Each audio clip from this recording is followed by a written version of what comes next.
월급은 반토막 났는데 내야 할 돈은 2배가 됐다. 믿기 힘든 이 말, 바로 퇴직 후 많은 분들이 마주하는 건강보험료 고지서에 적힌 냉혹한 현실입니다. 한 중견기업에서 평생을 헌신하고 은퇴한 분의 실제 이야기가 있습니다. 한 언론사 보도에 따르면 은퇴 후 연소득이 6천만 원이나 줄었지만 월 건강보험료는 직장 다닐 때 내던 43만 원에서 85만 원으로 오히려 2배 가까이 뛰었다고 합니다. 소득은 사실상 끊겼는데 내가 평생 가족과 함께 살아온 이 집 한 채가 있다는 이유만으로 날아오는 건보료 폭탄. 오늘은 도대체 왜 이런 일이 벌어지는지, 그리고 이 피할 수 없을 것 같은 폭탄을 막아낼 수 있는 황금 같은 기회는 정말 없는지, 그 현실적인 방법을 낱낱이 파헤쳐 보겠습니다. 대기업 부장으로 정년퇴직한 김영철 씨. 이제 60살 그는 낡은 소파에 앉아 아내와 함께 조촐한 노후를 꿈꿨습니다. 퇴직금 일부는 자녀 결혼에 보태주고 남은 돈과 매달 나올 국민연금 180만 원 정도로 소박하게 살면 족하다고 생각했습니다. 직장에 다닐 땐 월급에서 15만 원 남짓 나가던 건강보험료가 크게 신경 쓰이지 않았습니다. 그저 당연한 의무라고 생각했죠. 하지만 퇴직 3달 후 우편함에 꽂힌 낯선 고지서를 받아든 그는 자신의 눈을 의심했습니다. 선명하게 찍힌 숫자 48만 원. 심장이 덜컥 내려앉는 기분이었습니다. 뭔가 잘못됐겠지 설마. 떨리는 손으로 건보공단에 문의하자 상담원의 차분한 목소리가 수화기 너머로 들려왔습니다. 고객님은 이제 지역가입자로 전환되셨습니다. 서울에 보유하신 아파트 재산, 과세표 준액 약 6억 원을 기준으로 보험료가 산정되었습니다. 김영철 씨는 순간 분통을 터뜨렸습니다. 아니, 이 집에서 20년 넘게 살았소. 여기서 나오는 소득은 단 1원도 없는데 그냥 이 집에 산다는 이유만으로 내 연금의 4분의 1을 뺏어가는 게 말이 되는 겁니까? 그의 억울함은 결코 그 혼자만의 것이 아닙니다. 소득이 아닌 재산에 보험료를 부과하는 우리나라 건강보험 제도의 오래된 모순이 퇴직과 동시에 그의 삶을 덮친 것뿐입니다. 또 다른 분의 이야기를 해보겠습니다. 남편과 사별 후 대기업에 다니는 아들 덕에 든든했던 박순자 씨.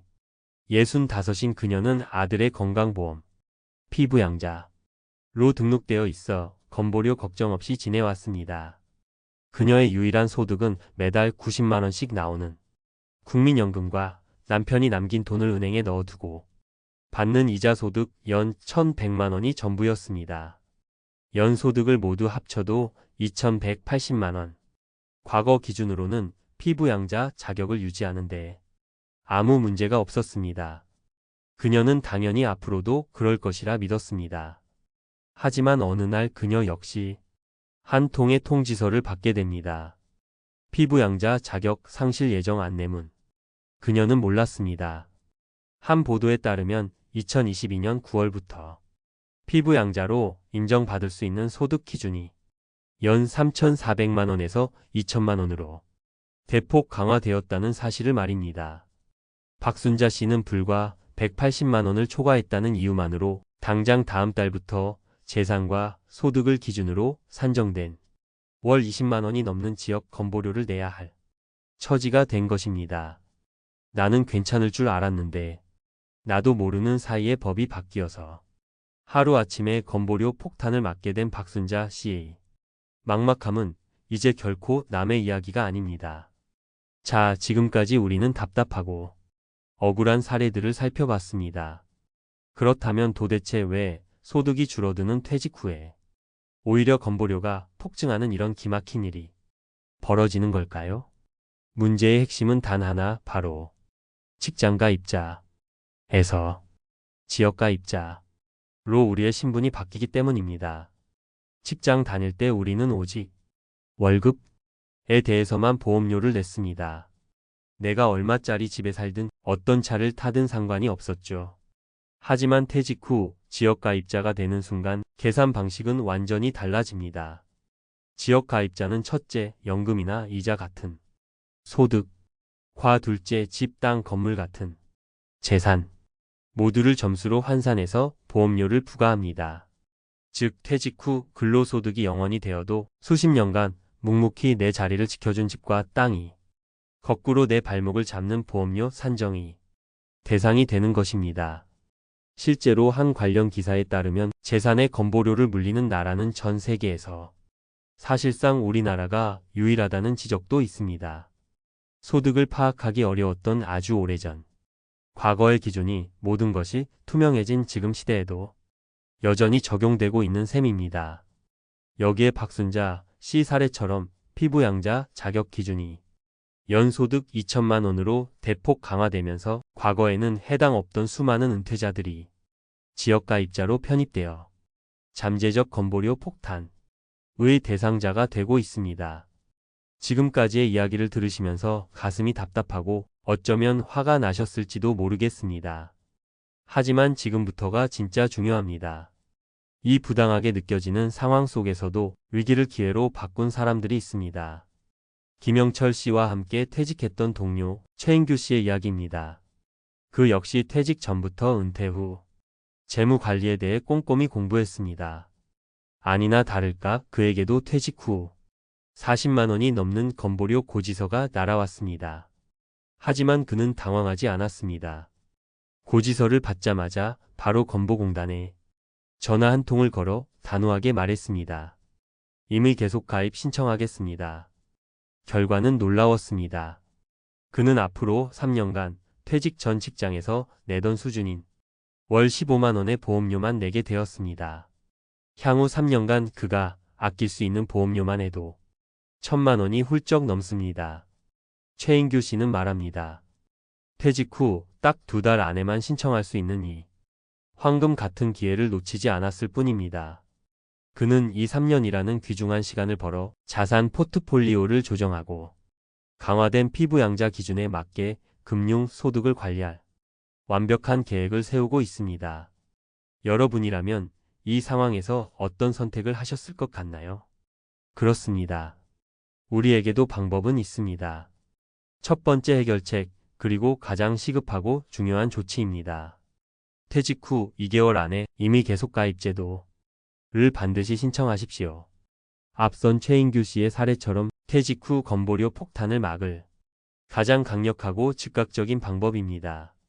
이 제도는 퇴직 전 직장에서 1년 이상만 근무했다면 퇴직 후에도 최대 3년까지는 이전 직장에서 내던 수준의 보험료를 납부하게 해주는 말 그대로 구원투수 같은 제도입니다.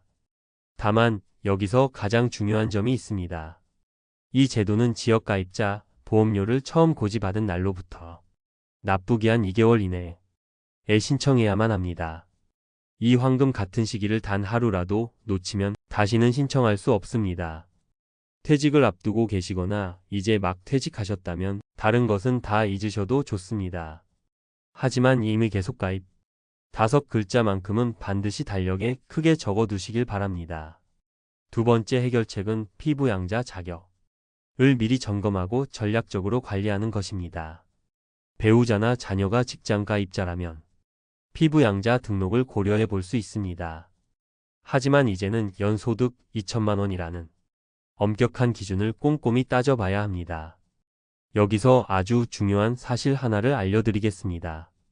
연금소득을 계산할 때 국민연금이나 공무원연금 같은 공적연금 소득은 포함되지만 우리가 따로 가입한 사적연금에서 받는 돈은 소득에 포함되지 않습니다.